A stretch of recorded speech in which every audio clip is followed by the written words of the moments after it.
I think they meet in different rooms, don't they? Oh, I thought that's to be here. Aaron, are you ready? Brian texted me and asked if you're ready. Oh, yeah. This must be the right book. Gotcha. Get your gown.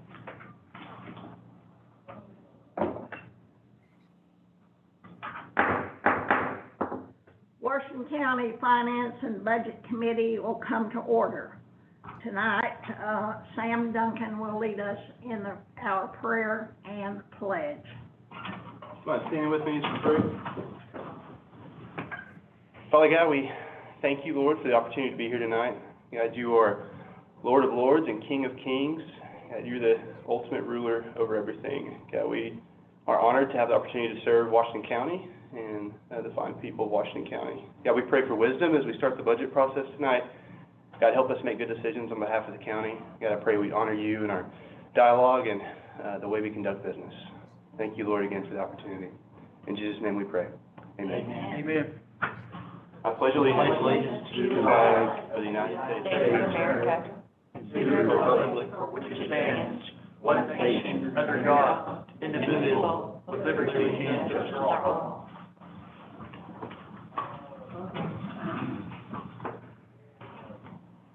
Okay, move adoption of the agenda. I have an, item to add to the agenda.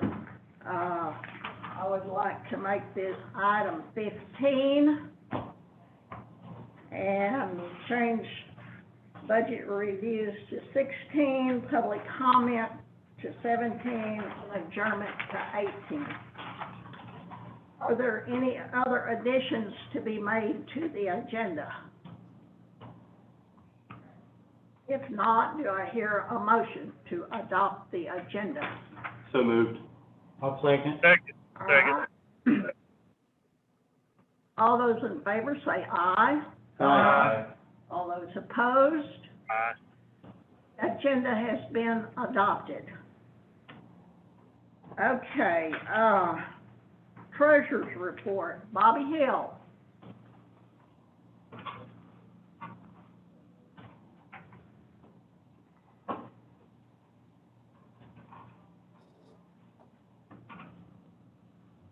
Bobby, are you on?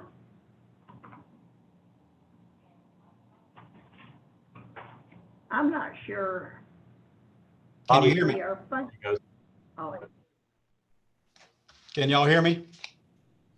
yes. Okay. Everybody's doing well this evening. Start with 4.1.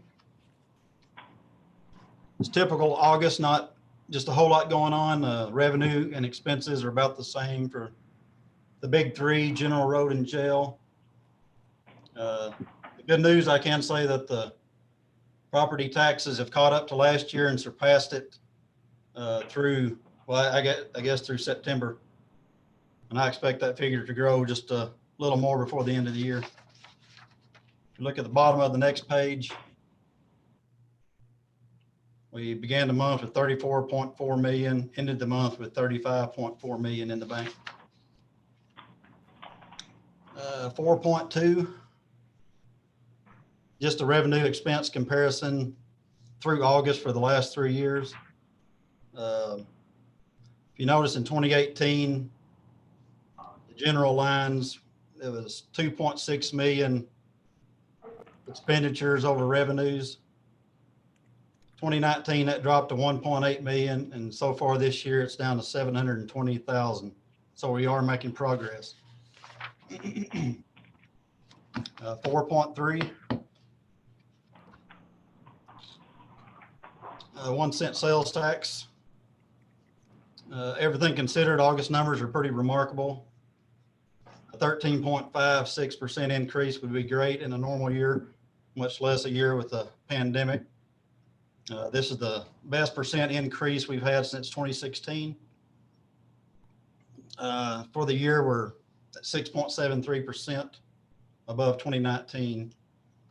I do think some of this increase is still due to the increased unemployment by the feds and the stimulus check. It's a little quiet there. Can y'all still hear me? Yes. Okay. I just had them turned down a bit. Going to 4.4. Jail was 123,000 over the same period last year, and that's the highest on record. But it sure is helping counter the almost $400,000 loss of prisoner care reimbursements, jail fees, and that sort of thing, since we're not having as many prisoners. Let's see. 4.5, just the local distribution of the sales tax. Building material stores up 45%. E-shopping up 243%. Wow. And I added sporting goods because that's kind of my thing, but it was up 50% over this same time period in 2019. 4.6, the road sales tax, it did well too, almost 9% ahead of last year. 1.68% up for the year. And next month we will have the first collections of the radio sales tax. So I'll have that information for you at October's meeting. And before I take questions, just want to let everybody know we still have the 27th payroll issue to address, and I'll work with the Comptroller and we'll try to get an ordinance for y'all to discuss as soon as possible. In the meantime, I did make deductions to my carryover projections to account for this extra payroll. So that's where it's at until we figure out where to go from here. But anyway, I'm open to any questions you might have. I might comment that we expect to have an ordinance in October to vote on this 27th pay period. Okay. Questions for Bobby? Bobby, what has the run rate been on restaurants over the summer? So it's nice to see that we've got 18% increase on full service restaurants, and then the other restaurant category, which I guess would be like QSRs and fast food type restaurants, up 11.57%. I'm just curious from first standpoint. I believe I'd have to look back, but I think the actual the full service restaurants have been down all summer, and your fast food takeout have seen a nice increase over all of the summer months. Is that what you're asking? Yes. Yes, it's done better than I expected. Yep. Thank you.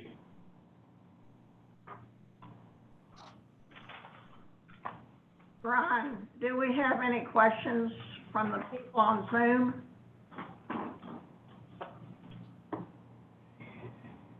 No, I don't see any hands raised or anyone indicating they have any questions. We need to back up just a minute. Miss Patty, I forgot to call the roll. So we'll call the roll at this time and make sure that we have a quorum. Thank you.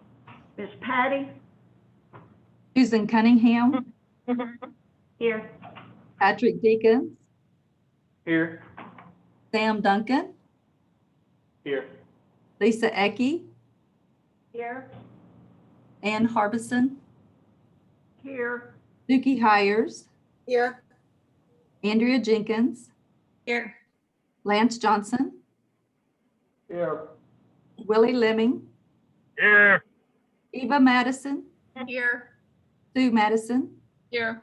Butch Pond, Here. Derek Thomas, Chandra Washington, Here. Judith Yanez. Here. JP Harbison, we have a quorum. Thank you. Sorry about that. Nelson Driver, are you available for the employees' insurance report?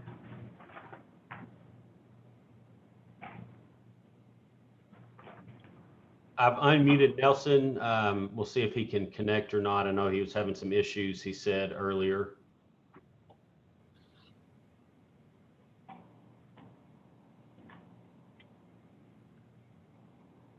He said in the chat that he's not getting any audio, and so he asked when it was his turn to report. He said, could he do it by chat?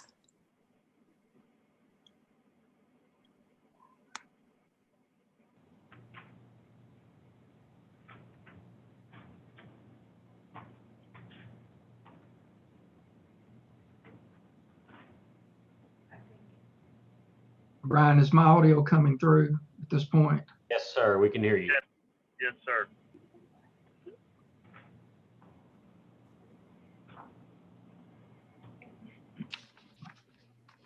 I'm unable to hear any of the audio from the meeting.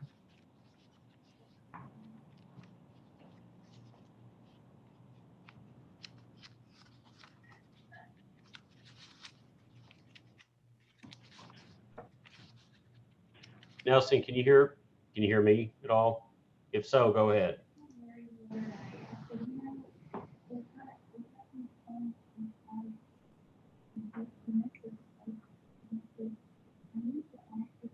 Can I ask a question? I've had an inquiry from a member of the public as to why they're only able to see the quorum courtroom when they previously could see all the participants in the meeting. Is there a way to make we can't all be there. So there has to be a way that all of us can participate remotely and interact with the public.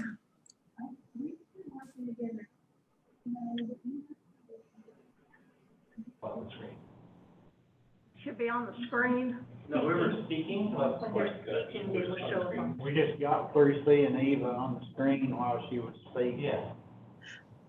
So when you're speaking, you will show up on the screen as present, but everybody's tile won't appear on the end. Well, I'm just going to state that I think this is a big problem, having half of us there and half of us on a screen. I think it's very inequitable. There are some of us that are being very cautious for the health of family members that are not going out and won't go out. And so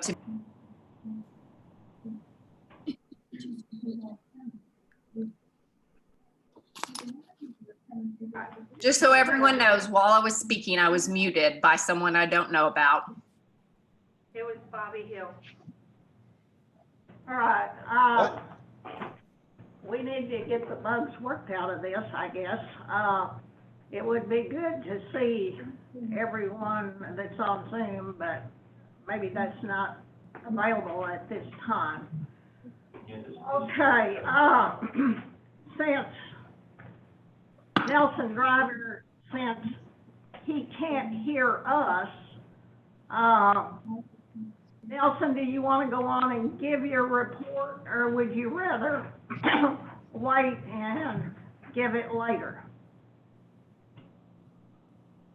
He can't hear us. You might have to type in the chat. If someone could type in there, I don't have access to chat, but if someone could tell Nelson to speak, because we could hear him.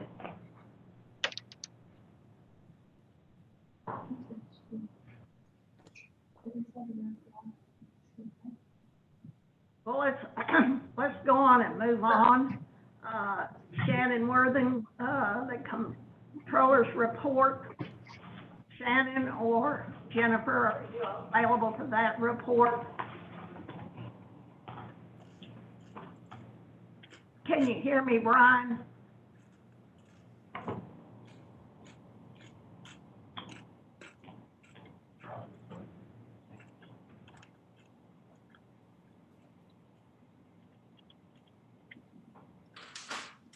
Shannon, you should be able to speak now.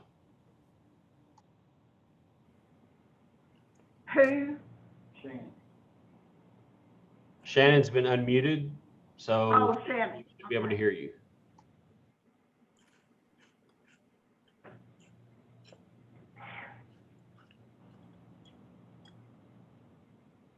Shannon, are you ready for your report?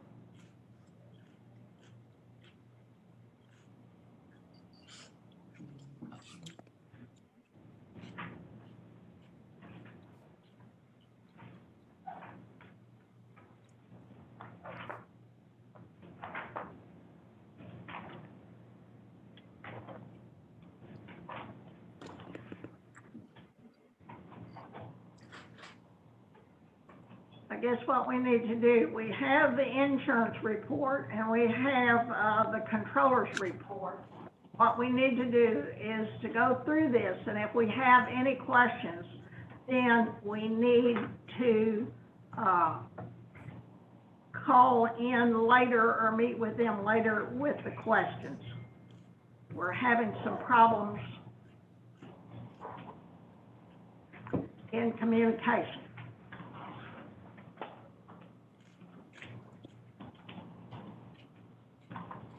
Well, Bobby could hear you, right? I don't think anybody's hearing us. Well, Bobby heard you just fine. Yeah, Bobby did, but Brian's not responding, so I don't know. I can hear. Maybe just Nelson himself. Can you hear, JP Madison? Yes, I can hear you just fine. Okay. Okay. I think it was just Nelson's problem. Oh, it's just Nelson's? I think so. Well, what about Shannon? And he said he can't hear? We never He's not responding. Oh, You have to turn your microphone on. yeah. So they're on the phone, right? Shannon's on the phone? I don't know how that I works. assume he's upstairs in his office, On the phone, on the phone. probably. Brian, can you hear us? That's, JP Harbison. Yes. I think he's just having issues being able to come through. So if anybody has a question, they can email him. Well, I don't know that if we continue a meeting like this, that, without any communications with our other members, whether this is a good idea to go on with this meeting or not. This is Sydney with IT. Brian went to help Shannon. Okay. Shannon is participating. He's at home. He's not in his office. So I don't know what the issue is for Shannon, but he's not here in his office here doing this. Well, we'll try and go on with the agenda, but if, okay. Brian we have says some he's got audio now. Nelson said he has audio now. Who does? Nelson. Mr. Driver. Oh, okay. Nelson, if you have your report, go on and give your report, the insurance report.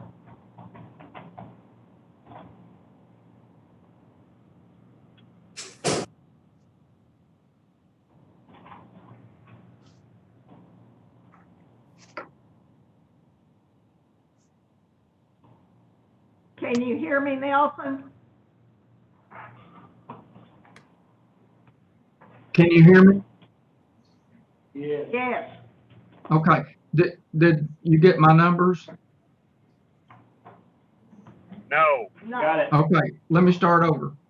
We began the month of August with a balance of $3,020,997.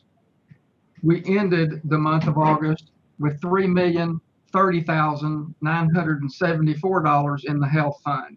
So we gained right at $10,000 during the month of August. So we're holding our own at this point. Just as a caution, right now we're in the middle of an RFP process for the third-party administration services for the health fund, the group life insurance program, and the dental program for Washington County. We'll have the results of those, the bids for the RFP will be coming in within 30 to 35 days from now.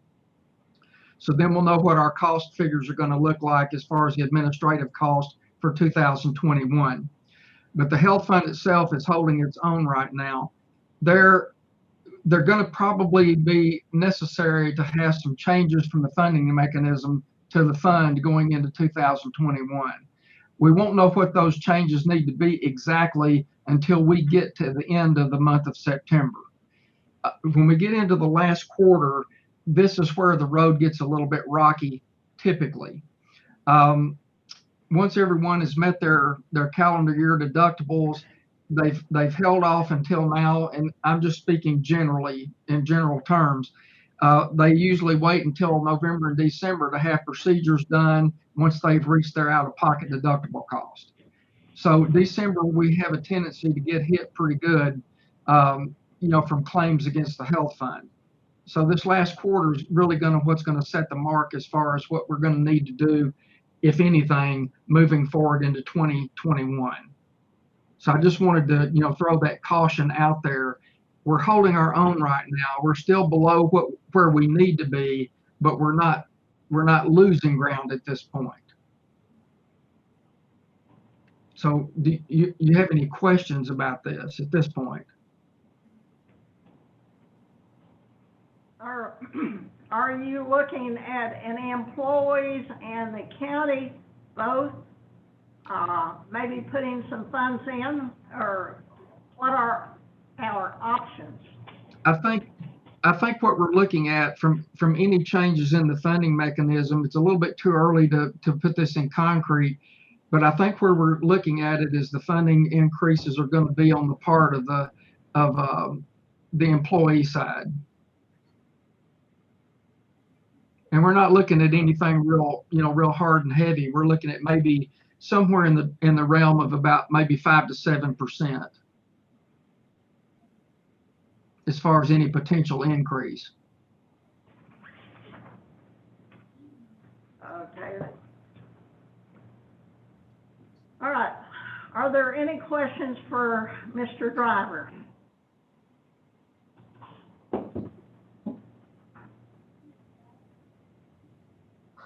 Thank you, Nelson.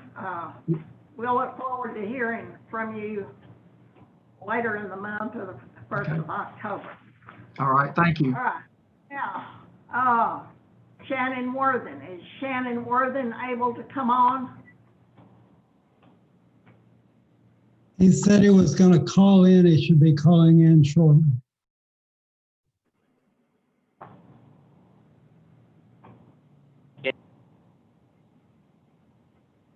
Well, okay. If he calls, Bob, has he called in? Will he call you or? Can you hear me? Yes. Yes. Okay.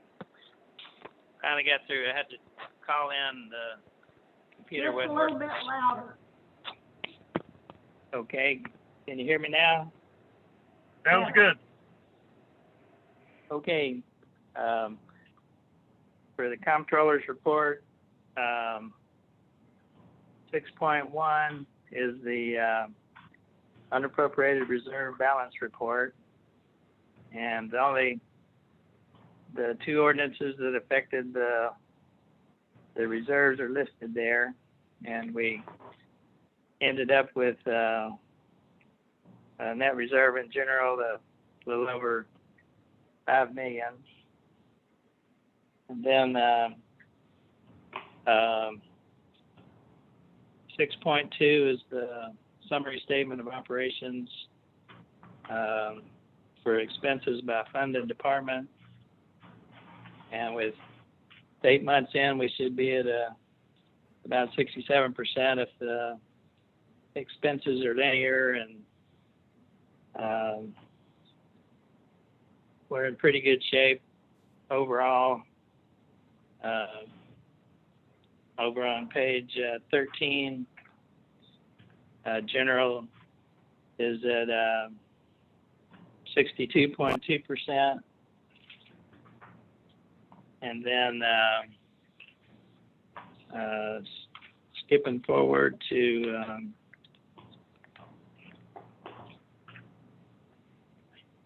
page 18, the overall for all the funds and departments, we're at 63.1%,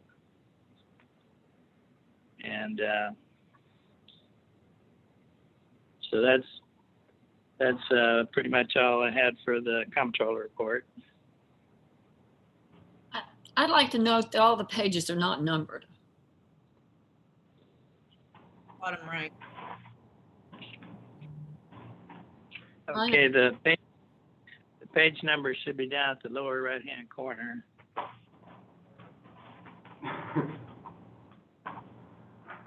Are you using a hard copy or a computer copy? Computer. Might not be visible. It's on the virtual copy as well. That's what I'm using.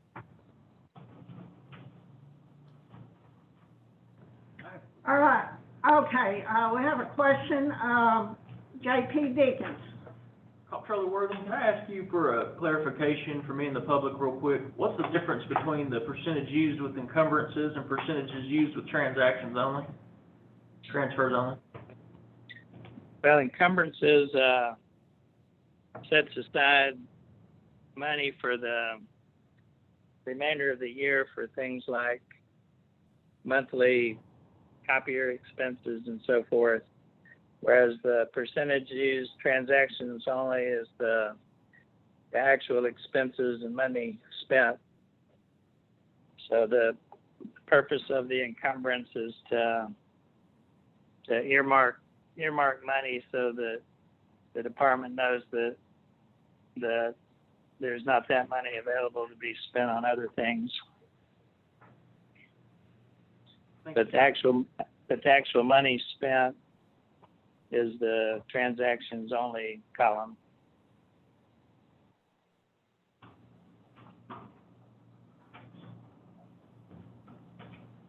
Are there any other questions? Are there any questions on Zoom?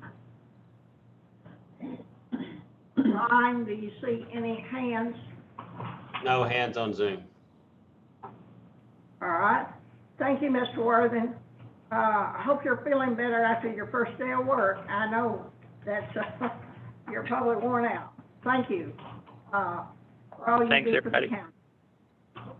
Thank you. Okay.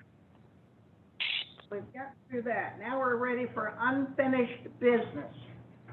All right, we have an ordinance that was tabled at the last meeting to increase the our audio in the quorum courtroom.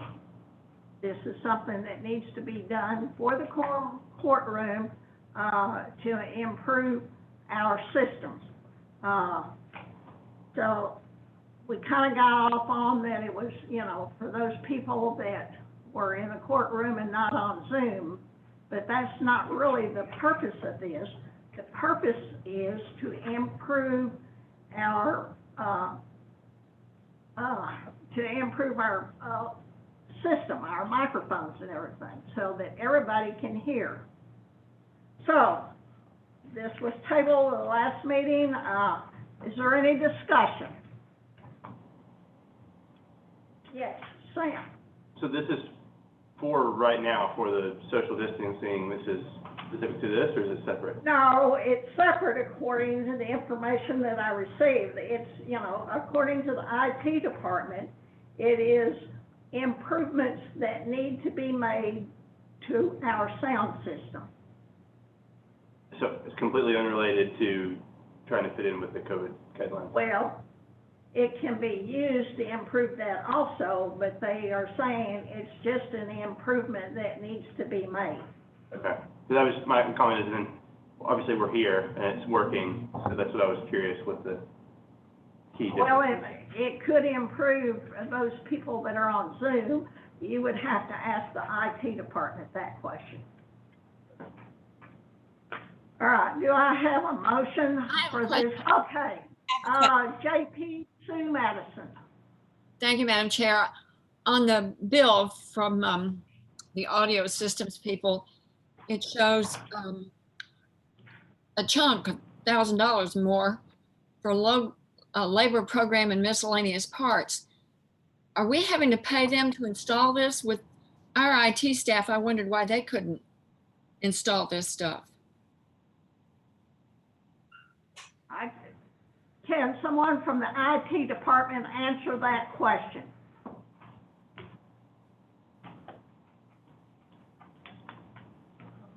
This is Sydney with IT. Where the quote is to have the vendor that supplies this, they have proprietary software. They have to do the installation on this. That's why that's in there. This system is to make it where we're using our microphones when we're in the quorum court instead of the way we have now with the, we have a conference phone setting there. What happened last week is we had a lot of echo. And with the way we have it set up now, it works, but it's real easy to have an echo or feedback. With this proposal, it uses our sound system and eliminates most of that echo. If this is proprietary software, does that mean anything that goes wrong, we're going to have to pay them to come out and deal with it? Well, it's the same system we've been using for years, and we do call them out when something goes wrong. It's rare, but we've had it like 8 years. This is just adding to that. So we can do a hybrid meeting with, it's called Zoom Room, where some people are in a room together and others are individually at their homes or somewhere else. This is just adding to the system we've had for several years. Okay, so if there are any glitches, we call them and we have to pay them. Correct. Well, just let me say that this process definitely needs improving, because this is the second one in a row, I believe, that I've attended that there have been lots of glitches. I believe the last time we met, it was 20 minutes into the meeting before we were able to actually start our meeting. And my time is just a little bit valuable. So I'm in favor of this. Okay, JP Jenkins. Thank you, Madam Chair. I just think that at this time when we're unsure of where we're going in the county with COVID rate and numbers and an echo and a feedback, to me, I don't think it's worth $6,557.87. We got our issues fixed at the last meeting. We're fine now. We don't need to spend this money right now. It's unnecessary, in my opinion, and as a steward of taxpayer dollars, I am not in favor of this. Thank you. Thank you. Are there any other comments? Do I hear a motion that we pass this ordinance? I move the ordinance pass. Do I have a second? I'll second. All right, I have a second. Roll Is call. there any further discussion? If not, Patty, public comment, Brian? I don't see any hands raised for public comments. All right. Ms. Patty, will you please call the roll? Lance Johnson, Yes. Susan Cunningham, Yes. Derek Thomas, Judith Yanez, No. Patrick Deakins, Yes. Lisa Ecke, Yes. Sam Duncan, Yes. Chandra Washington, No. Eva Madison, No. Andrea Jenkins, No. Suki Hires, No. Sue Madison, Yes. Willie Lemming, Yes. and Butch Pond. Yes. I don't vote. 8 for and 5 against. So All it right. passes. Since this is an appropriation ordinance, to pass it must have 10 votes. So it will, oh, okay. It goes to the quorum court. All right. This will be presented to the quorum court at the September meeting. Okay. Let's move on. We have the circuit clerk, Kyle Sylvester, has 3 items. Adjust the pay for a land records coordinator. Adjust the pay.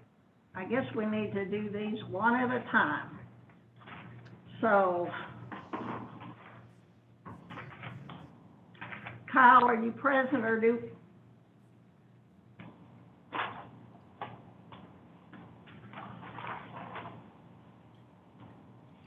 All of these positions do not require additional revenue.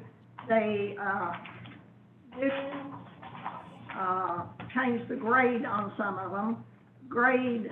The land court records coordinator is a grade 15 and makes $20.15 per hour. Pay for a criminal bookkeeper, criminal juvenile court is a grade 15, and it's in the upper 4th quartile, and it's $18.86. And adjust the pay for a domestic relations specialist is $18.50. None of these require any additional funding. Are there any questions? I'd like to make a motion that we pass these on to the full quorum court with the due pass recommendation. Second. All right. I have a motion and a second. Any further comment? Butch Pond. Question, how many positions are you talking about? 3. Okay. All, these are all in the circuit clerk's office. Is there any other questions? Okay. J.P. Deakins.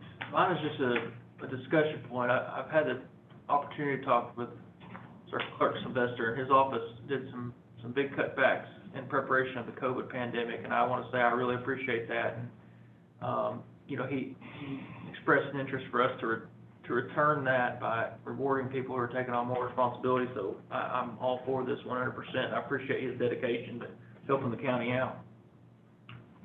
Good leadership. Are there any other comments on Zoom? Right. Are there any public comment? All right.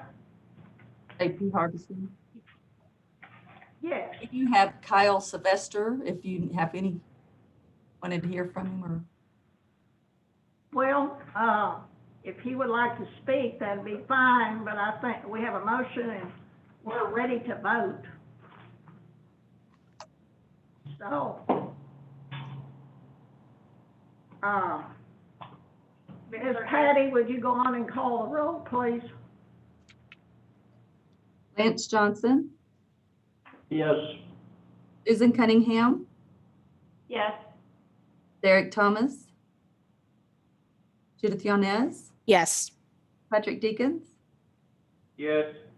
Lisa Ecke, Yes. Sam Duncan, Yes. Shonda Washington, Yes. Eva Madison, Yes.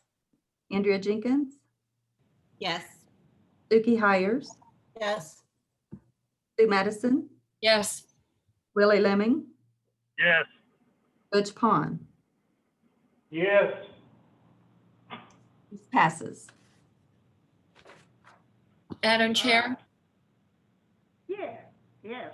I move this item be put on a consent agenda. It is Second. Second. 30. Okay. Thank you. It will go on the consent agenda. All right, we're ready for number 9. We need to vote And, oh, I thought we voted. We did vote. on the consent agenda. I made Oh, for the consent agenda. All those in favor of putting this item on the consent agenda, say aye. Aye. Opposed, no. All right, it's on the consent agenda. All right, we're on number 9, an ordinance changing the title of juvenile care worker to juvenile detention officer in the juvenile detention center budget for 2020. This is 9.1. Do we have anyone to speak to this ordinance?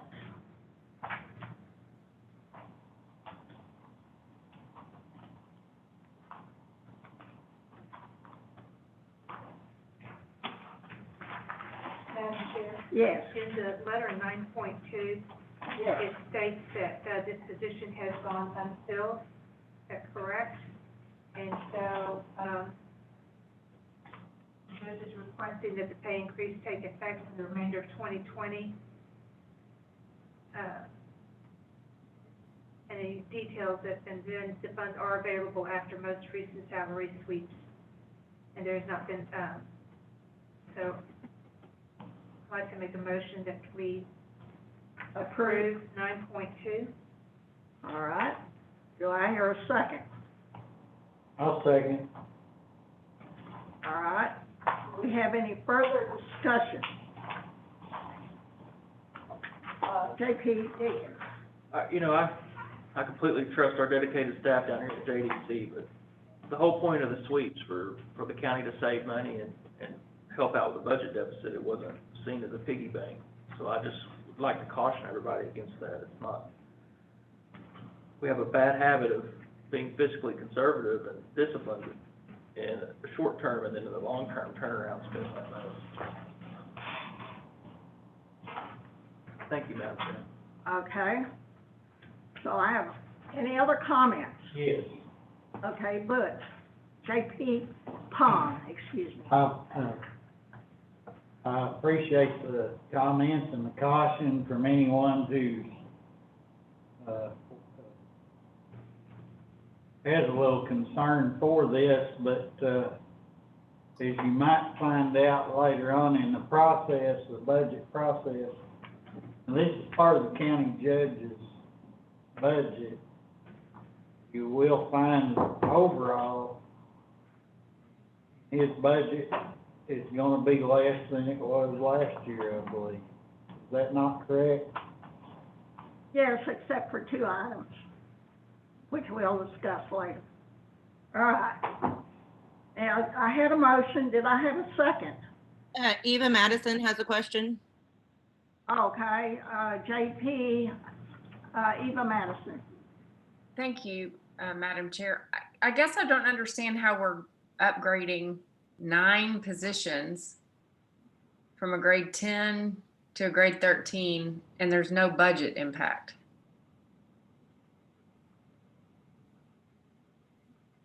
Apparently, these positions have been unfilled, so there, there's accumulation of money there from unfilled positions. Well, I would be curious what the long-term impact of that would be, because I have to agree with JP Deakins here that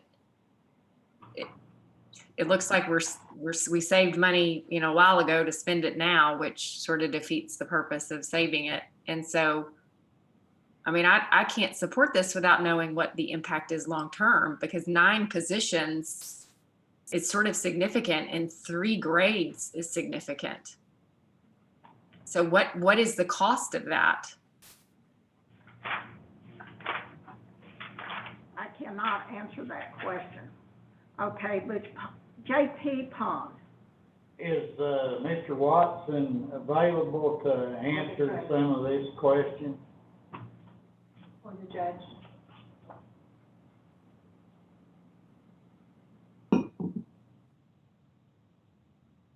Okay, do I hear a motion to do something?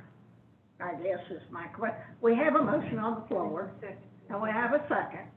All right, any further discussion? JP Deakins. I do. I would agree with JP Madison. I do not see an overall budget impact here. I mean, I usually am accustomed to seeing an accumulation of what the actual accumulated dollars are going to be, and I do not see this in this packet. I would invite this to come back and let's get those numbers on here so we can more adequately Is there somebody that would Okay. like to speak to them? JP Eva Madison. I would just move to put this on hold until next month. So if that's to postpone until the next budget meeting, so to table to a date certain. I'd second that if appropriate. Okay, so this is like an amendment, so I guess, we'll vote first to see if we postpone till the next meeting.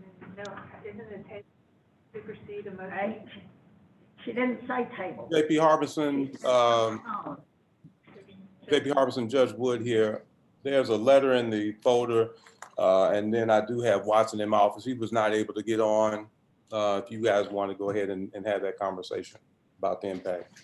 okay. The motion to table takes precedent at this point and it's not debatable. Well, that is correct, but you didn't, okay. I did you say it said was a postpone, motion not to table. table until the next meeting. Perhaps we Okay. need JP Washington and her Robert's rules to weigh in and help me out here. Well, We know that. okay. Judge Wood. Well, you guys make the decision. I do think the tabling is right. So if you guys choose to, Okay, I will use postpone and table. did you as guys to vote? being the You guys go ahead and vote. same thing. All those in favor of tabling this till the next meeting, say aye. Aye. Aye. All those opposed in tabling this motion? Aye. Aye. All right, it's tabled. Thank you. All right.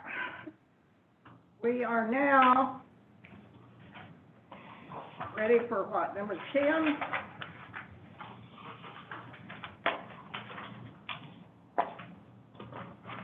An ordinance change in the title of computer administrator to computer data administrator in the recorder's cost budget for 2020. 10-1 and 10-5. All right.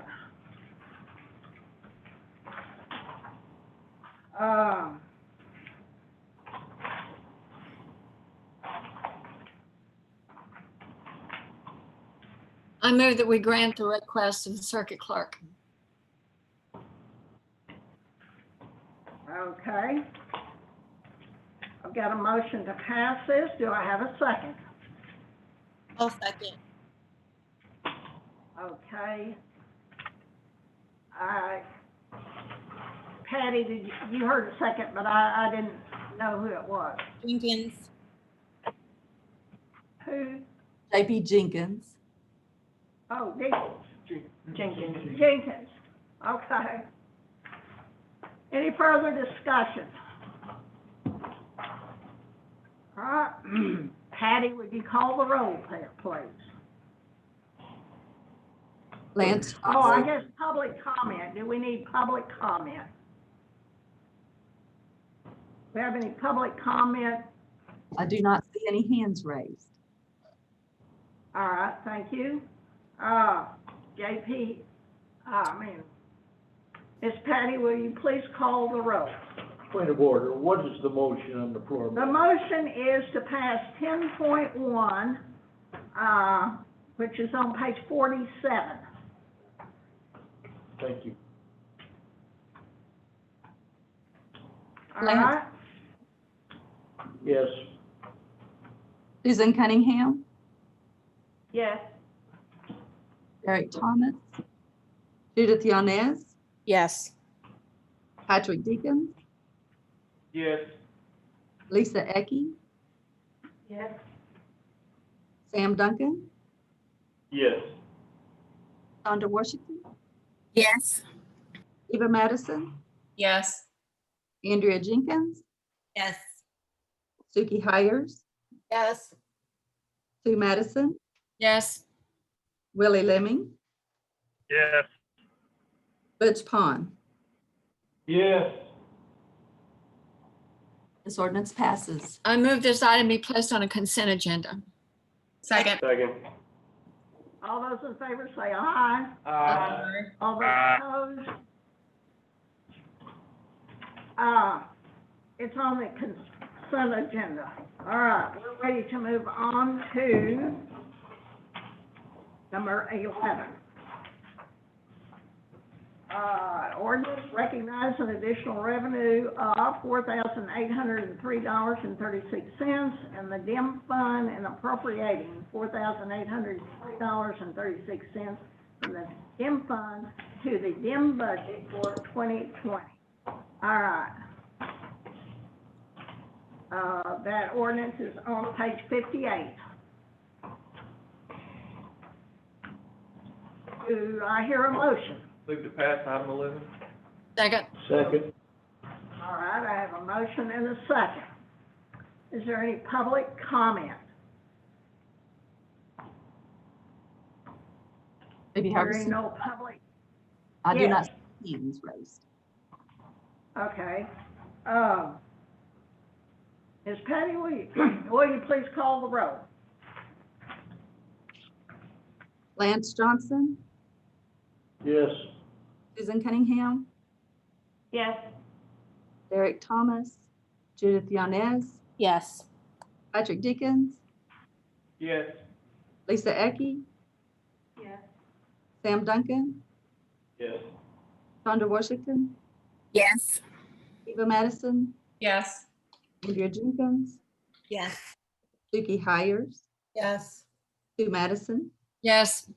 Willie Lemming, Yes. Butch Pond. Yes. This passes. I move this item be placed on the consent agenda. Second. All those in favor say aye. Aye. On the consent agenda.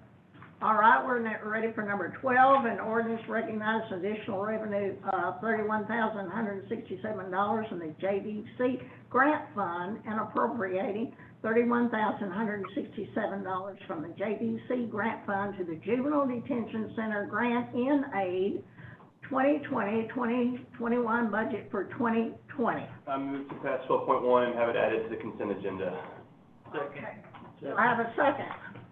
Second. All right, second by Mr. Johnson. All right. Is there any public comment? Or do I have any other comments from people on Zoom? All right. Madam Chair, Yes. I just like JC, Sue Madison. JP, Sue Madison. Thank you, Madam Chair. I'm a little uncomfortable with a dual purpose motion like that because unless it's unanimous, it shouldn't be on a consent agenda, but I anticipate this might be, but I just wanted to state that I'm a little uneasy about a dual purpose motion. Okay. Your time was so valuable, I wanted to speed things up. I know I do. Believe me, I do. Well, okay. Point taken. All right. There's a motion on the floor. Let's vote. Okay. Public comment. Did I already ask for public comment? Okay. Miss Patty, will you please call the roll? Lance Johnson, Yes. Susan Cunningham, Yes. Derek Thomas, Judith Yanez, Yes. Patrick Deakins, Yes. Lisa Ecke, Yes. Sam Duncan, Yes. Shonda Washington, Yes. Eva Madison, Yes. Andrea Jenkins, Yes. Suki Hires, Yes. Sue Madison, Yes. Willie Lemming, Yes. Butch Pond. Yes. This passes. All right. Do I hear a motion put on the consent agenda? So moved. Okay. Second. Second, okay. It's been put on the consent agenda. We need to All vote. right, we're gonna- We need to vote. Oh. All right, All in Miss favor? Patty. No, all in favor? All in favor? All in favor? All right, it's on the consent agenda, it should, okay. We're on number 13, An ordinance appropriating the revenue of $22,059.84 from the Coronavirus Emergency Supplemental Funding Program Grant Fund CARES Act OJT to the general supplies line items and the sheriff's 1,000 through 400 jail maintenance budgets for 2020. This is grant money that needs to be appropriated. Do I hear a motion? I so move. Got it. Got it. All right, Second. Yeah. okay. I'll let Miss Patty figure out who made the motion and second on that one. Okay, we have a motion and a second. Any further discussion? Public Public comment. comment? Oh. JP, Sue Madison? No, ma'am. Oh, okay. JP Harbison, we do have Public one. comment, seeing or hearing no public comment. Ms. Patty, speak now. We do have one public comment. Okay. Sarah Moore.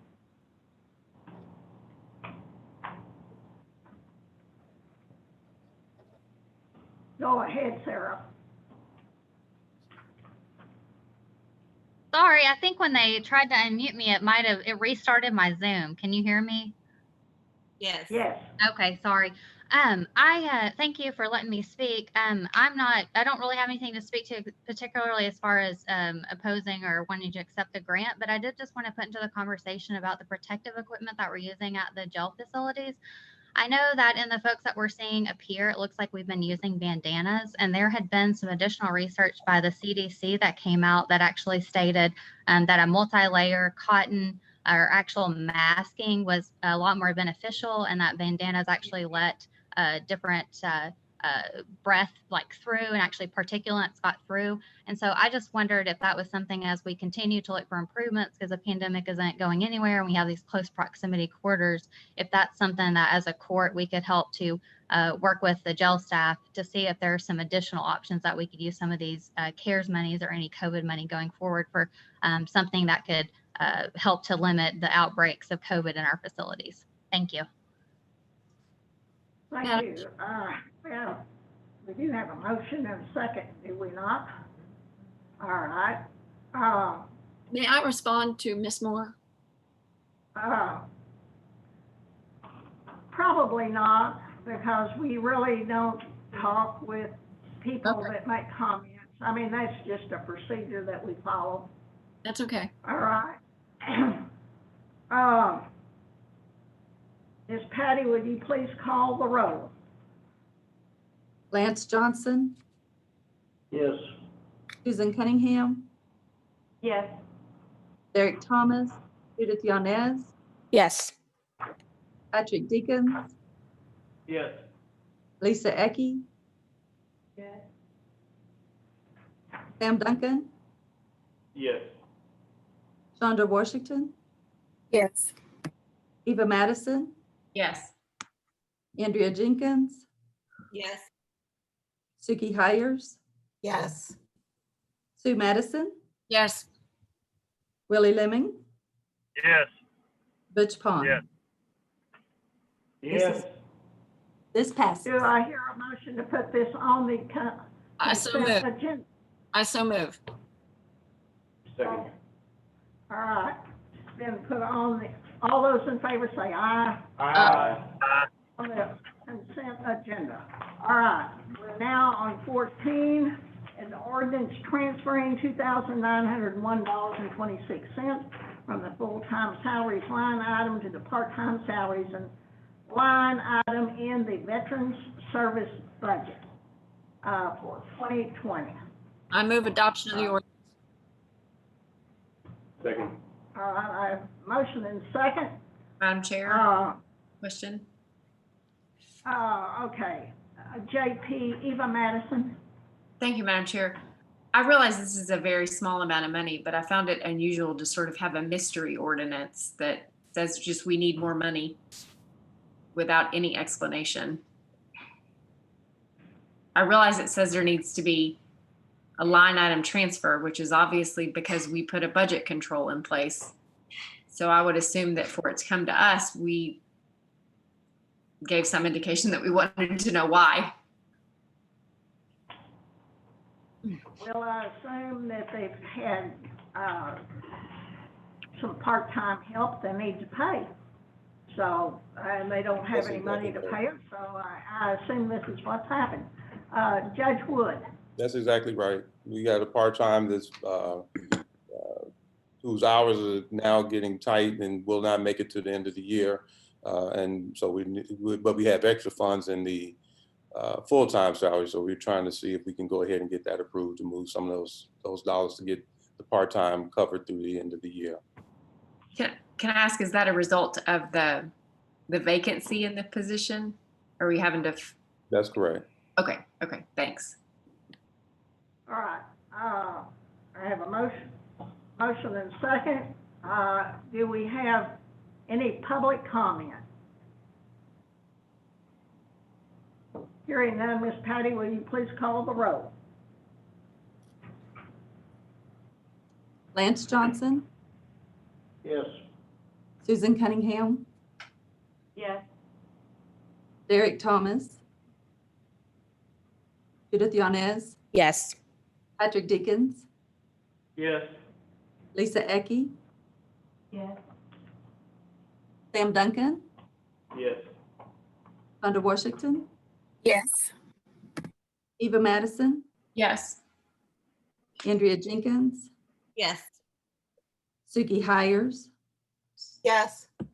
Sue Madison, Yes.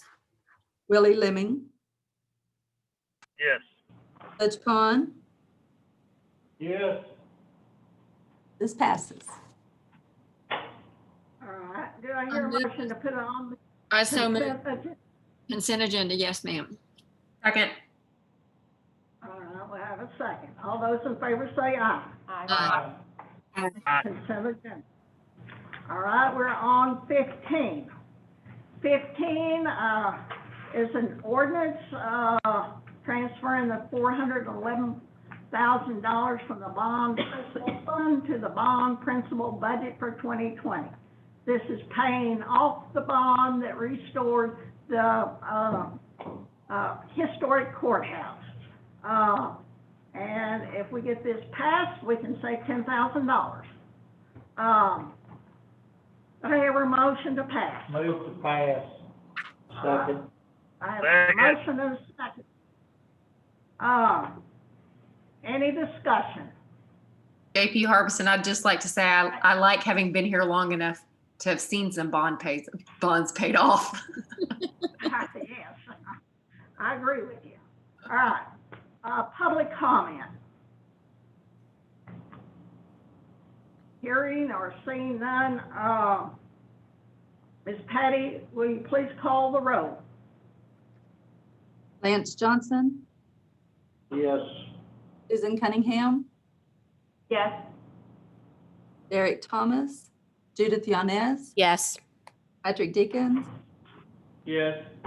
Lisa Ecke, Yes. Sam Duncan, Yes. Rhonda Washington, Yes. Eva Madison, Yes. Andrea Jenkins, Yes. Suki Hires, Yes. Sue Madison, Yes. Willie Lemming, Yes. Judge Pond. Yes. Do I hear a motion to put this on the consent agenda? So moved. Second. I got a motion and second. All those in favor say aye. Aye. Those opposed? All right, that goes on the consent agenda. Okay, now, didn't realize we were gonna have such a long agenda before we started our budget process tonight. But, first, there's kind of a housekeeping, vote that I would like. I'm gonna ask that someone make a motion that those budgets that have not increased in several years Several, the last 2 years have not increased in the last 2 years, that those elected officials that have done this, do not have to come and present their budget. These would be some very small departments. Actually, we probably have some of those on our agenda tonight. Do I hear a motion? So moved. All right, I have a motion. JP Jenkins, did you have a question? I think there's a question. Johnson. Oh, Mr. Johnson. JP Johnson. You have a motion and a second. Yes. My question is, what budgets are we talking about? We are talking about the whole budget process.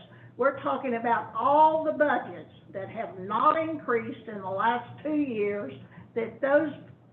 Are we talking about the bottom line on elected officials' budget? Is that what we're talking? Yes. Point of order, did you have a second? Did we have a second? Yes. Sam, I thought. I did not. Butch made the motion. I made the motion. There's no second. Who second? There's not. There's not a second? Well, we don't have a second, then the motion fails. Okay. So, we will proceed. Explain a little bit more what the purpose was of that. Well, the purpose was that we have a lot of budgets to go through, and to go through budgets where people have saved money consistently over the years, that we not interview those people. But, yes. I don't have an argument with the principle. I want a list that tells me which budgets we're not gonna look at. Well, they should be in your budget book. You don't know, there's not. Is there a list that applies to this motion? Have I made up a list? No. Okay, thank you. Do I know several budgets? Yes. All right, Butch. Tom, I'm sorry. Is the, chief of staff Gales, available to maybe run down the list for us, or the one? Well, now, okay, let me make something clear. Judge Wood, being the county judge, is over at least 15 different department heads. He, in his capacity, has said that he will cover these budgets, not the department heads. As county judge, he has the prerogative to do this. And that's what he's going to do tonight. To go through these budgets, tell what they've done, and we will vote on those budgets at the end of his presentation. We also have county clerk, the collector, and treasurer. Those are very short budgets, very small budgets compared to like the sheriff's budget or Judge Wood's budgets. So, okay, Ms. J.P. Johnson. Wouldn't it be appropriate for us to have a chance to look at this book before we go through this process? We've had this supposedly since last Thursday. I mean, no, you should have looked through it, and you should be prepared tonight to discuss these budgets. We have our hands up over here. Just a minute. A few items. There seems to be a bad assumption of why we want to talk to these department heads about this budget. It's not an inquisition. I don't want to give them the third degree. What I want to hear is what their planning is, and they might have some insight about what the years after this looks like, maybe what their goals are for their departments. It's an opportunity for us to hear from the department heads and have a give and take. Secondly, this is a complicated budget. I look at budgets a lot in my profession. I'm not prepared to vote on any budgets to improve them tonight after getting this budget book late last week. There'd be no way I'd vote in any of these budgets to improve. Thirdly, I think we go about this process wrong. Why would we vote to approve budgets in this committee when we haven't seen all of the budgets? I think we should run through all of them before we pass them out of this committee onto the full quorum court. Why would it make sense that I pass a large part of the county's budget when I haven't heard from everybody else downstream yet? They might have a need that we haven't seen yet, or a request that we might feel is important, and these people might need to work together. When I say these people, the elected officials and the department heads work together to make sure the money's getting spent most efficiently. Well, you know, you make a good point. But when I first came on the court, the controller just sat up there and says, we have so much money, in about 2 meetings we did the budget. I mean, you know, at least we're trying to, you know, give the opportunity for people to know these budgets. But you've got to be able to go through and study and know what's in this book before you can really engage in the process. And I would point out that Thursday afternoon was not enough adequate time to have to go through. Okay. I don't want to go through budget by budget by budget. I want time to digest this whole book in a global setting before I can get comfortable and sit down and start passing budgets out of this committee, because I get told, well, we'll talk about them in the full quorum court. Don't worry about it. Just go ahead and pass them. And that's not my experience with this court. Well, this, you know, basically, you know, you've been through one budget process. And it left a lot to be desired. Well, maybe it did. Maybe it didn't. I thought we did, you know, we came up with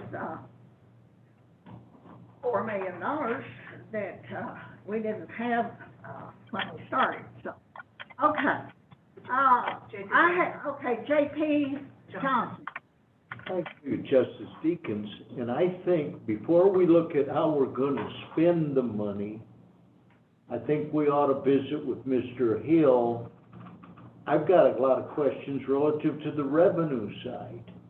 I think we need to ought to understand the revenue side and then determine how much money we're going to spend, and then go figure out how we make the budget. I mean, we dig around in the weeds for 3 months, and then we approve a budget in December that we don't even know what the number is. Okay. I don't, you know, okay, J.P. Eva Madison. Thank you, Madam Chair. So I don't know what we're talking about Thursday. I was notified Friday afternoon that I had to go to the courthouse to pick up my budget book. And I shared J.P. Deakins' concerns that he replied to all of us with, that he found it shocking that we were going to be asked to review budgets the very next business day. I've been at home working with my son in virtual school. I don't have my budget yet. I've been going by the link online trying to sort through budgets. But there's absolutely no way that we should have gotten notice of the budget Friday afternoon and be told we're reviewing 18 budgets the following business day. That's just not acceptable. I also have to say that while it sounds good in principle that we're not going to be reviewing budgets, or we're considering not reviewing budgets that are neutral, we have to consider the loss of our tax revenue come the census just next year.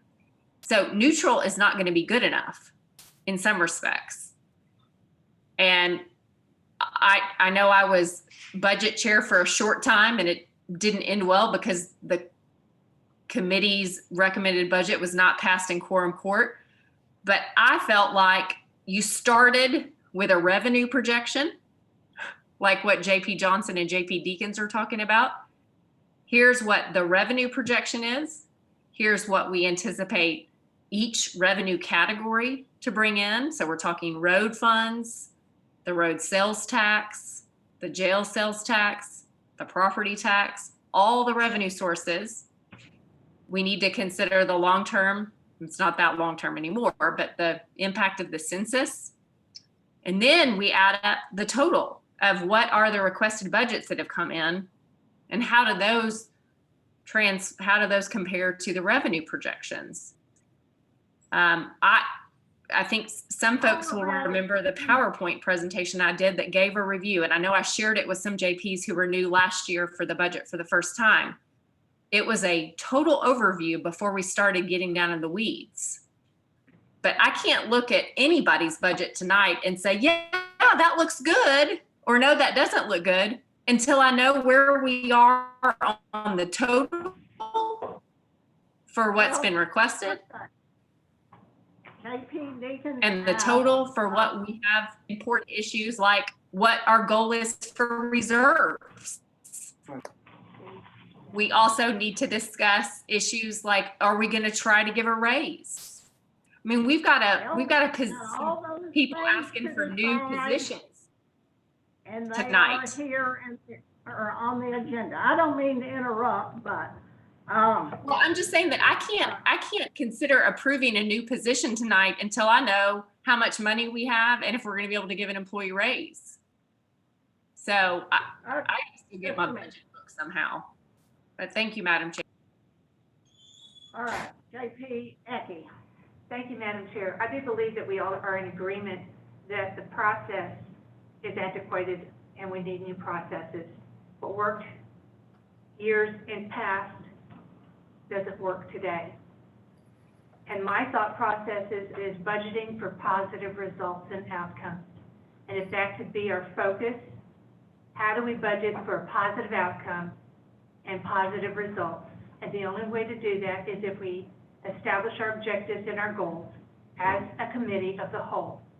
Once we establish those rules and those processes, we can move forward to the minutia of everybody's budget and how we want to proceed. But let's start with point one and budgeting for positive results and positive outcomes and what is it going to take and the objectives and goals. All right. The old way is just antiquated and we need a new process. Thank you. All right. We have. JP Harbison. We only, yes. We do have JP Yanez and then JP Sue Madison have their hands raised. Okay. Yeah, Can we just table this till next month? I'd like to make a motion to table this, the review of any budget till next month's budget and finance meeting. Second? We have a meeting scheduled for the 15th. For the 15th, for the next We have meeting. one for the 15th. We have got 4 budget meetings for, Then I'd like to table this to September 15th meeting. we've got 4 budgets. Okay.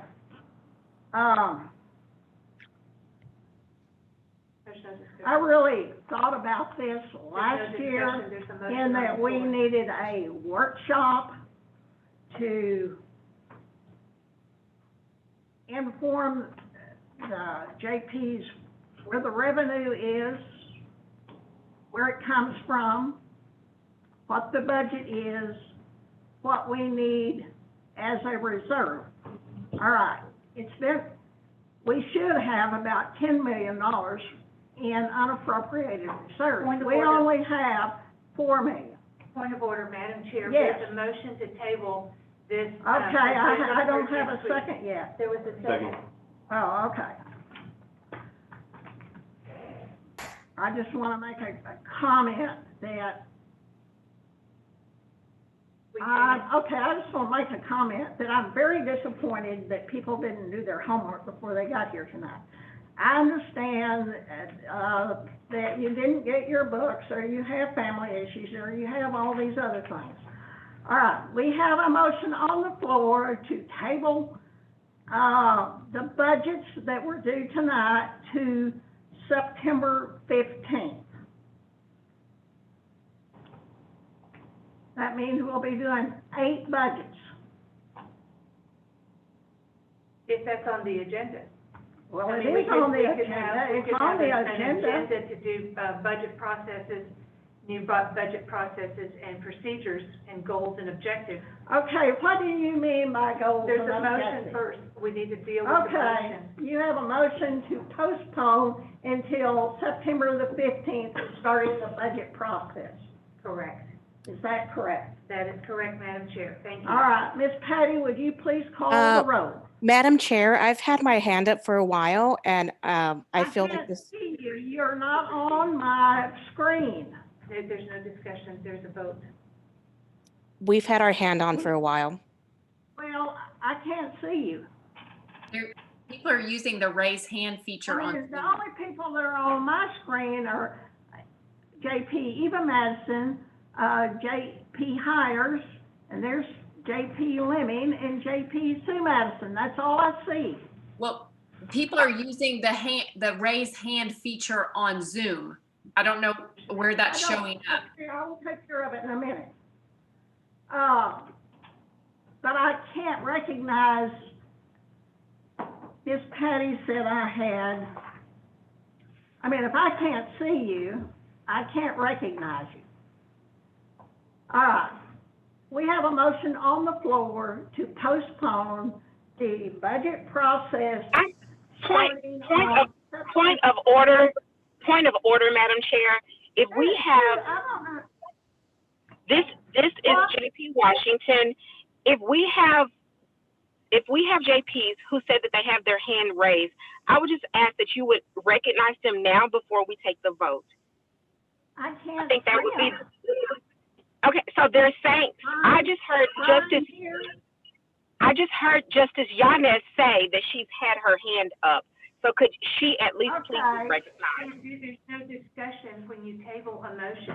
Okay, we don't have a table motion. We have a motion on the floor and a second. And we're going to vote on that motion. All right. Ms. Patty, please. I'm disappointed that we are not functioning with technology right now. And how are we supposed to run a budget? Ms. Patty? Lance Johnson? Yes. Point of order. Well, I move that we suspend the rules and allow those justices who have had their hands raised and would like to have made comments before we got this far. AP Jenkins seconds. AP Jenkins seconds that. There's no. The point is, I think that everybody We need to continue would, the vote. okay, Patty, please continue the vote. Point of order. This is procedurally incorrect. I'm sorry. Okay, I don't, Brian, are you on? Brian's not here. Point of order. Andrea Jenkins says, you cannot move on. All right. Have made- JP Yanez, please speak. It was a motion, and I think we need to vote on it. Okay. There's a second on the allowing me to speak. Yes, So let's vote. thank you. What's Okay. Okay. Miss Patty, will you please call the roll? To allow Yanez to speak? JP Harbison, can I have a, is No, it, she said, what? To table the motion. am I There- We calling? don't have it. To allow JP Yanez to speak. That's what we're voting on. A No, second. we're not voting on that. We're voting on the motion to start the budget process on September 15th instead of tonight. I That's think what we're voting on. well, we have to ascertain which motion would have precedence. The motion on the floor. No, it depends if it's a primary or a secondary motion. Like there's a hierarchy. There is a hierarchy as to which motion should have precedence. And so if you're going to move forward, we need to ascertain from whoever the parliamentarian is that which motion should have precedence. Our parliamentarian is not here. And since we have a motion that is a primary motion, Yeah. Your motion was, or somebody's motion was to let the other two people speak that had their hands up. I allowed JP Yanez to speak, and she said there's a motion on the floor, and I said yes. And she wanted us to proceed. JP. No, ma'am. She said that there was a motion on the floor to allow her to speak, and that's what we needed to vote on. She was trying to stay within the parliamentary procedures. That's what she said. Cut. JP Yanez, you may speak. Is this proper procedure? Probably not. Okay, and so let me speak on that. Let me speak on that. Let me speak on that, Madam Chair. Last year, our budget process was a circus. And my integrity for my constituents, and I'm speaking. Oh. My integrity for my constituents, because you constantly change the rules, that affects my integrity. And so what we're having right now is that our electronic devices are not functioning, and people even acknowledging that we have a raised hand to speak. Budget process are difficult, they're stressful, and I do not appreciate this treatment. And so let this be what we're seeing through the budget process. The lack of procedures that we're able to go back to and say, here's our procedures, because we're not following procedures right now. So I ask this court that we have protocols, procedures that we're going to follow, so our integrity is intact and we're not constantly changing our mind. Thank you. Okay. JP Yanez, I apologize to you for you not being recognized, but the problem is I can't see everybody that's on Zoom. And I'm disappointed in that, Madam Chair. I know that's not an excuse, but I do apologize. So let's go back. If you want to speak for or against the motion that's on the floor, would you please proceed?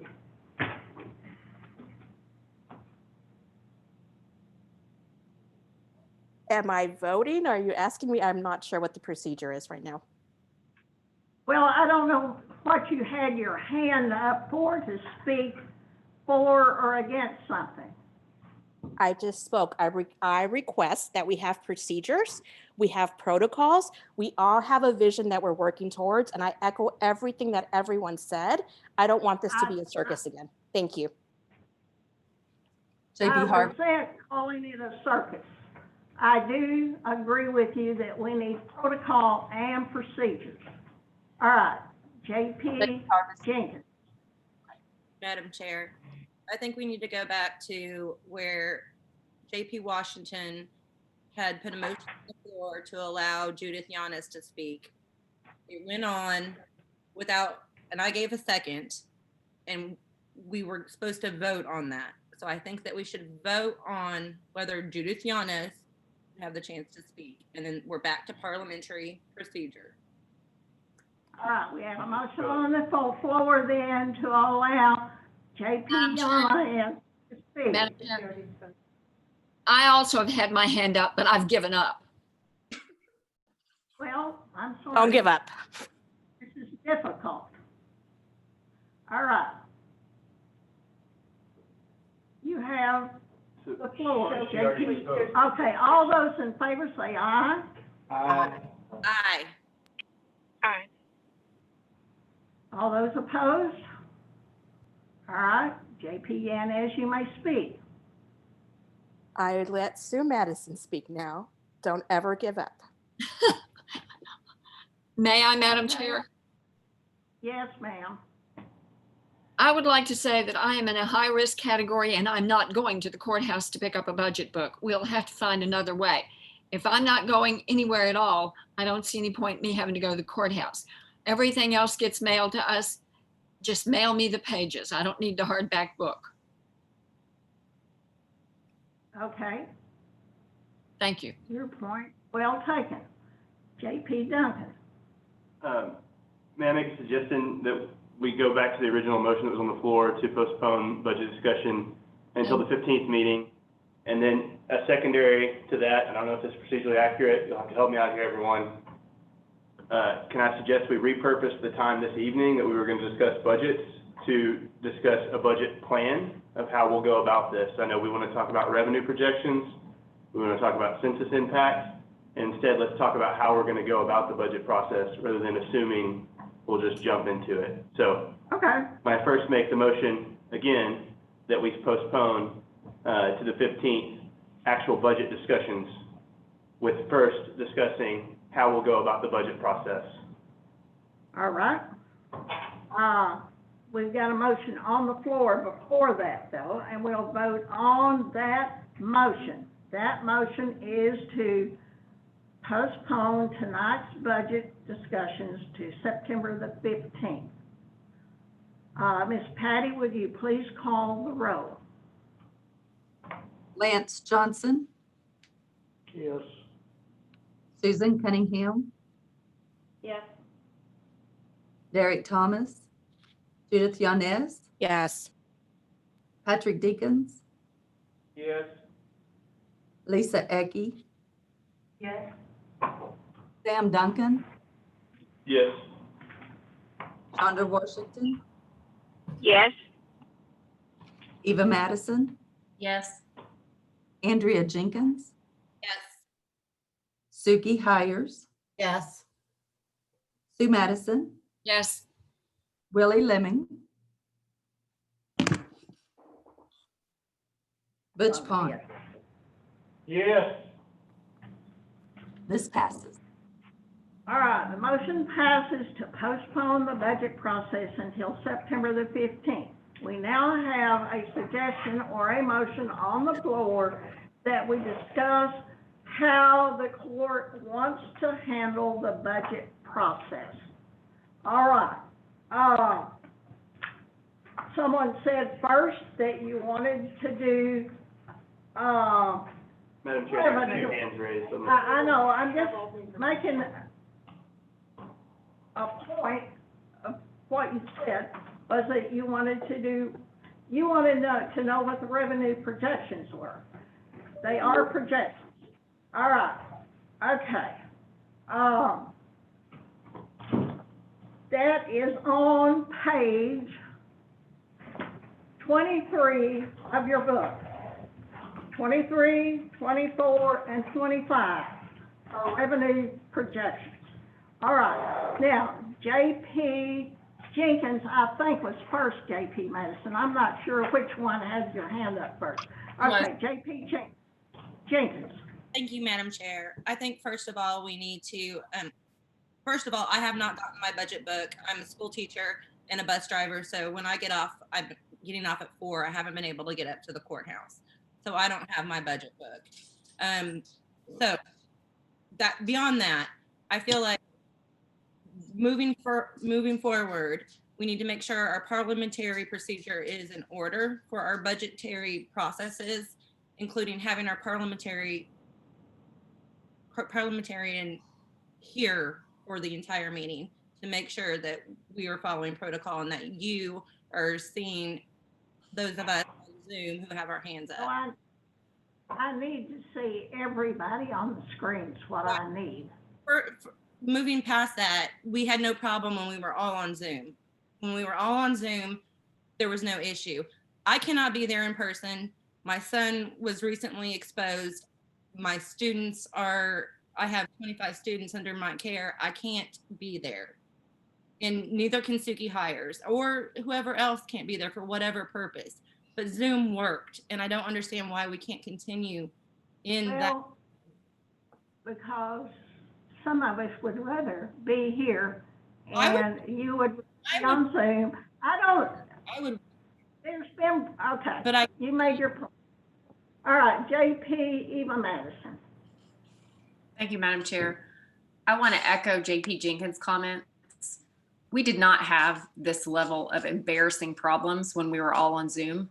For anyone watching this meeting tonight, and I think most of us that are participating, it's been embarrassing. Procedurally, technologically, And I get it that doing Zoom meetings is hard, but fifth graders are doing them all day long. We can all be on a computer and get this budget done, and it can be so much more organized. We are using I could see JP Yanez's hand raised. I could see it in the Zoom features. I cannot. But you should have, you're the chair of the meeting. You have to be able to see that. Because technology's not allowing it, but go on. Well, but what I'm saying is, like, some people are having to go off screen for a minute. I mean, I've got cats and a kid, and so sometimes I go off screen, but I'm still participating in the meeting.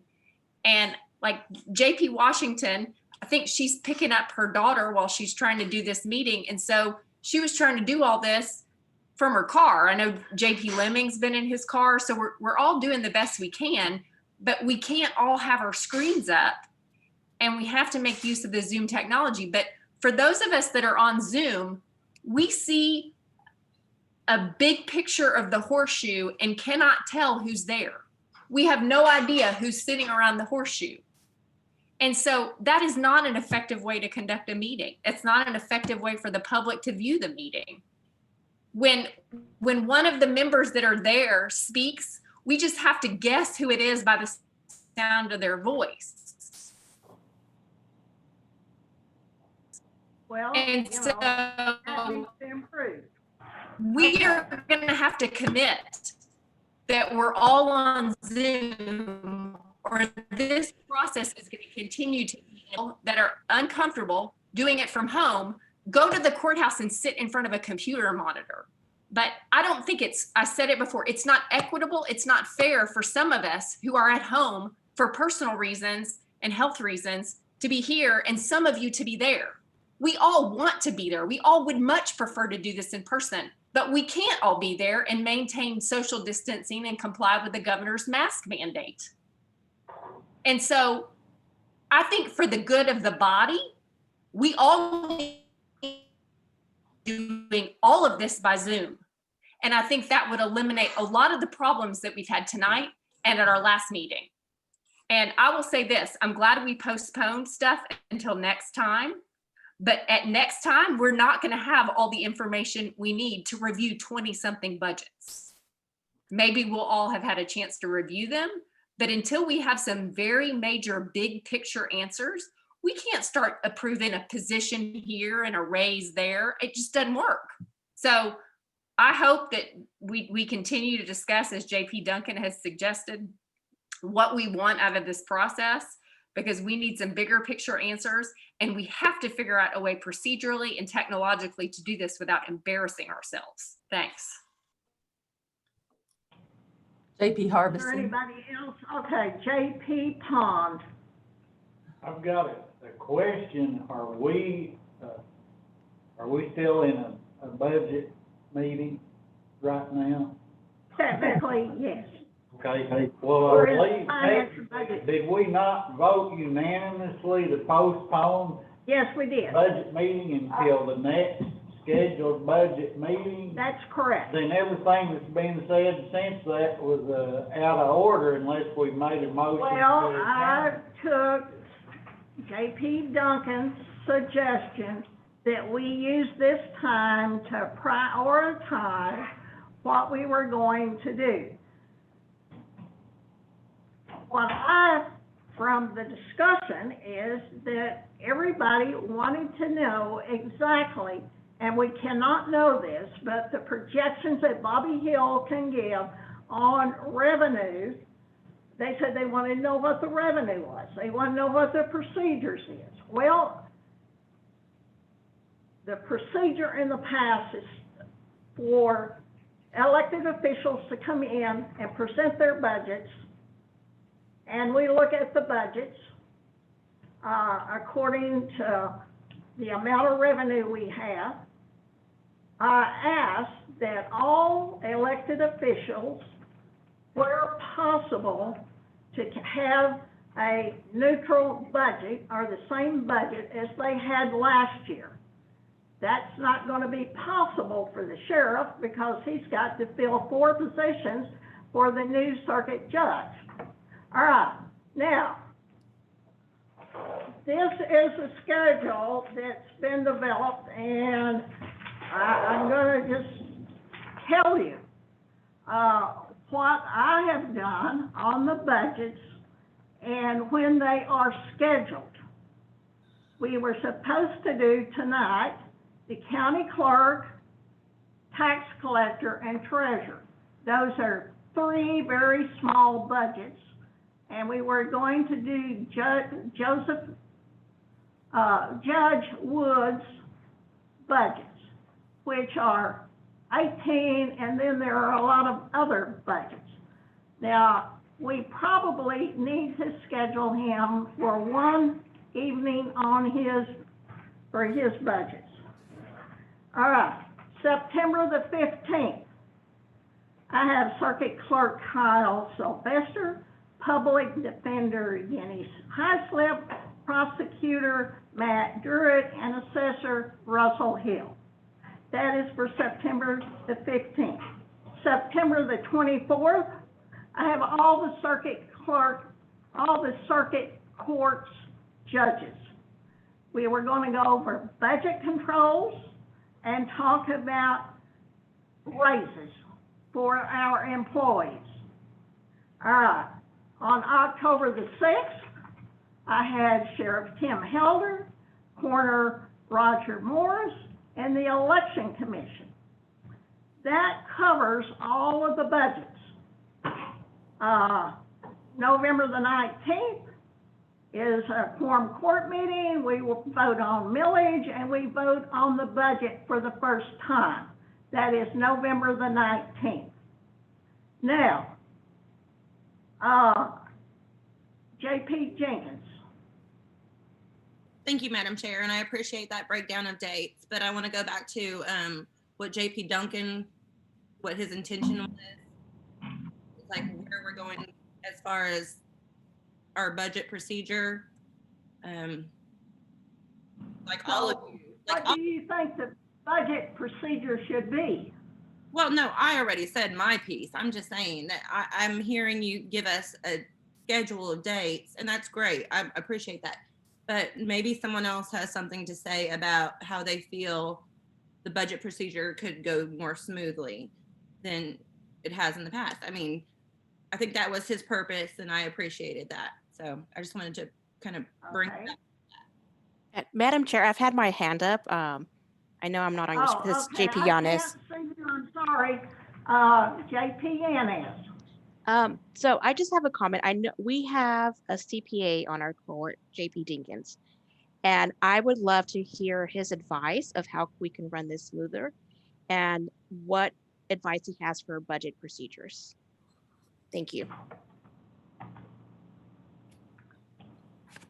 Well, I think, Bobby Hill is our treasurer, and JP Deakins has talked and worked with Bobby just like the rest of us in a leadership position on this court. I intend for this procedure to proceed and follow Robert's Rules of Order. I'm not sure that anyone, when we talk about procedures, I mean, I don't know, the procedure is to call the elected official and for him to go through his departments and tell us, what they need in the way of money, and that's our job, is to appropriate the money. That's our main job as a JP. So, I have everything scheduled, and we will proceed. I'm not sure Judge Wood has the largest number of budgets. He was prepared to go through each of those budgets tonight and give a summary of those budgets. Now, I don't know what other type of procedure that you do with a budget. All right, JP Washington. Thank you, Madam Chair. I just wanted to say that a moment ago when I was talking to you that I was in my car. And in retrospect, I don't know if it seemed as if I was yelling. And I say that because the people in the car next to me were looking at me. So I assumed that I may have been yelling. That definitely was not my intent. And so I want to say that if that's the way that it sounded, I was in my car on Bluetooth. And I definitely, I want to publicly apologize for speaking loudly to you. I don't know if that's how it came across. I also want to say that I do commend the work that you've done for this committee. It cannot be easy to be the chair of this committee, and that I would hope that everything that we're saying is not coming across as us being judgmental or negative, but it's just that we want to have a very positive and as efficient of a budget process as possible. So I would just like to echo what has already been said. I think that it may be beneficial for us to know what is our end goal, what are we working towards. And so if we know that we want to have a certain amount of money left in appropriated reserves, if we know that we want the budgets to be flat, if we know that ahead of time, then as we're going through our budget books, then we can start strategizing now so that when we get into the meetings, we come with solutions and we're not still trying to hammer out the minutia and the details. So I just wanted to say that I commend you for being the chair of this committee. It is definitely not something that I would want to do. And I did want to publicly apologize if I was speaking really loudly to you, because that definitely was not my intent. And sometimes when I get frustrated, I tend to speak loudly also. And so therefore, you know, we all do this. This is I'm gonna ask each JP to come on the 15th with how much money you think we should have in unappropriated reserves. We need to decide what we need in unappropriated reserves and work toward that. So, you know, I've asked for flat budgets. There are a couple of budgets that cannot be flat. One of them is the sheriff's budget because he has to provide officers for the new circuit judge. 5 people, I think. So, you know, that's increasing by 5. Please go through the budget book. I think the budget book has been done very well. Study the revenues. I will have Bobby Hill here to answer questions about his projections. We've got 2 items that are $2 million items. One is the 27th pay period, and the other one is the census. That's $2 million right there. So we need to decide, there will be an ordinance in October to have that pay period in 2020. So the 27th pay period, does that apply to just hourly employees? It applies to everybody. Why? Because they get paid every 2 weeks. Well, I understand that, but if they are a salaried employee, you divide their salary by either 26 or 27, depending on how many pay periods there are. I've had this discussion with Bobby Hill. I would like for you to have that discussion with Bobby Hill. I'll be happy doing it. Is he here? I assume he's probably gone. That's how any business does it. Well, if you get paid a salary, you get paid that much money in a year. the way, okay, we can discuss this all night. All right. I've laid out the budgets.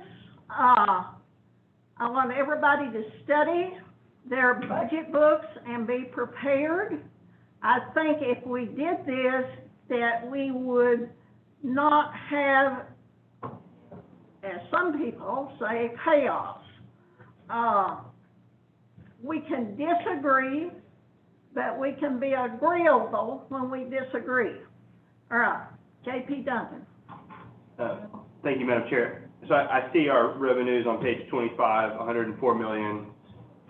Is there an easy place to find expenditures in the budget book? Because as I look at the expenditures tab, there's no dollar figure there. Okay. Without having to calculator. Your budget summaries give you the summaries of those on page 6. 6, and then the summary of the elected officials, because we haven't even discussed, this is completely different when we do salaries than elected officials. It depends on what the state has set for elected officials, and then we do a percent of that according to our budget controls. So I really think most of the information everybody's asking for is in this book. If it is not, then call the elected official and ask them. Or call. Bobby Hill is the most knowledgeable person about money. And Comptroller Shannon Worthy. J.P. Harbison. Yes. Treasurer Bobby Hill had his hand raised. Well, I can't see him. He's ready to speak. Okay, I don't know that we even have a quorum left. Tell Bobby, can he speak now? Yes. Can you hear me? Okay. Yes. I'm here in my office. I can answer whatever questions you might have. If y'all Well, they want to do were that. asking questions about revenue, and I referred them to the revenue page. I don't, you know. JP Johnson had the question about the 27th payroll, about the salary. Yes, he does. Can you hear him? Barely. He says he can't hear you. Okay, can you hear me now? Yes, sir. That is, in the past, Washington County has just paid everybody the same on 27th payrolls, but it is your prerogative if you want. That is an option to divide it by 27 instead of 26. Well, if we agree to pay somebody so much money a year, it seems to me the answer is you divide that amount of money by the number of pay periods. That's pretty simple. Yes, like I said, that is an option. The state allows an exemption for the 27th payroll that allows salary personnel to get paid more than quorum court approved salary. That's an exemption, but you don't have to follow that. What you're saying is you're asking this court to give every salaried employee a 2-week bonus next year. Is that what you're asking? That's not the way I look at it, because everybody's working their 2-week period, just like any normal year, and it's just a quirk of the schedule that every 11 years or so, an extra payroll sneaks in. But I understand what you're saying, and if that's the way y'all want to do it, then that's the way we'll do it. Because it is extra money being paid.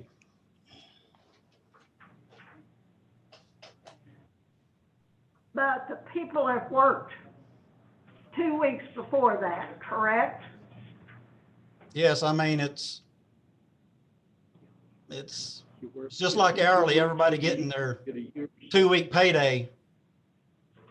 But again, you can do it the way. I mean, okay.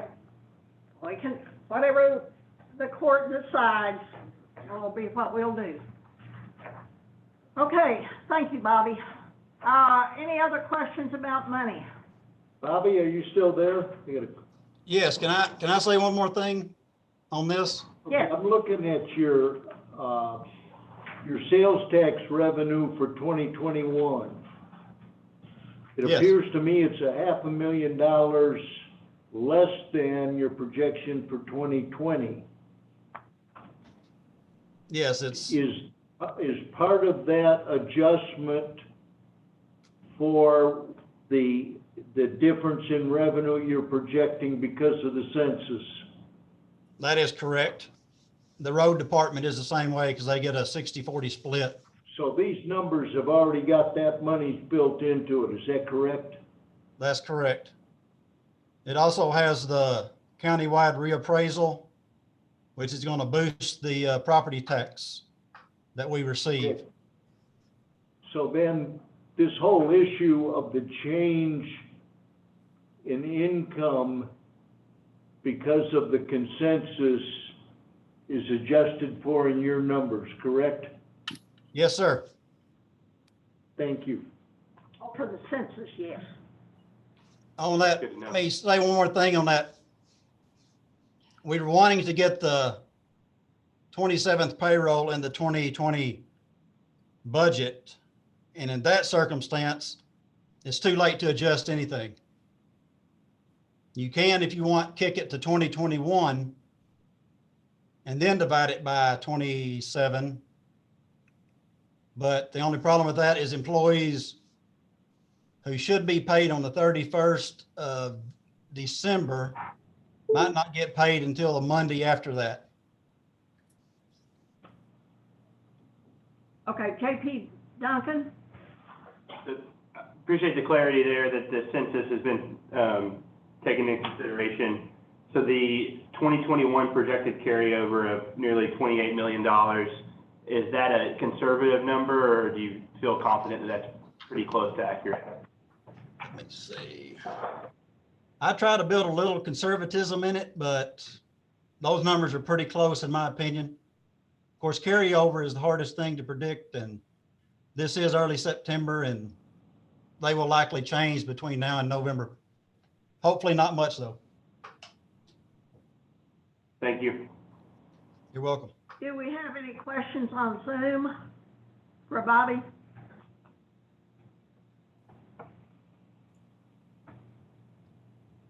I don't see any hands raised. I don't have my hand raised, but I'd like to say something, JP Jenkins. I can't, yeah, okay, JP Jenkins? I just want to thank Treasurer Bobby Hill for being here and sticking with us tonight and bringing us through this budget. That's all. I just wanted to say thank you to Treasurer Bobby Hill. Thank you. You're welcome.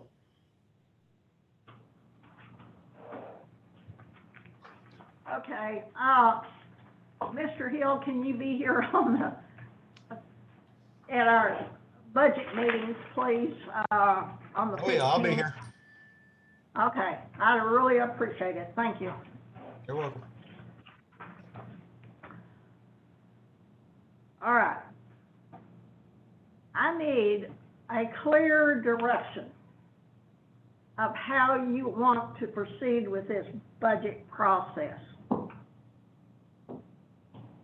I mean, you made some suggestions. You want to know the revenue. Got your expenditures. You've got the new ones in the book. I think now is the opportunity just to dissect and understand the budget book. Right. So I want to emphasize that the material is there, you know, but it's very, okay, just a minute, JP Jenkins. It's very difficult for me when you don't know what's in the book.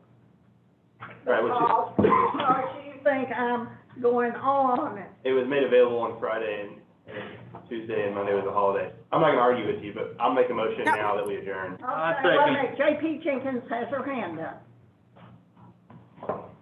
I can't hear you. There we go. So I was just wondering, is there somewhere I could get the book without being, where it's social distance? I don't want I'll pick your book up and bring it to you. Well, tomorrow. you'd have to do that. Okay, no, I'll do that. Who else needs a book? I'll just pick them up and bring them to you. Okay. Eva, I'll get your book, and Jenkins, I'll bring the books to you. Don't bring them to me. I'll meet you somewhere and we'll get them. I would pay for my postage to just save everybody the trouble, really. I mean, I'll give you a FedEx number. I just think nobody should risk the interaction. I've been exposed, so I'm not going to be anywhere. I just want to be able to get the book without. I'll just make sure you get your books tomorrow, okay? I can All meet. right. Is there anyone else beside, okay, does JP, Sue Madison have her book? Probably not.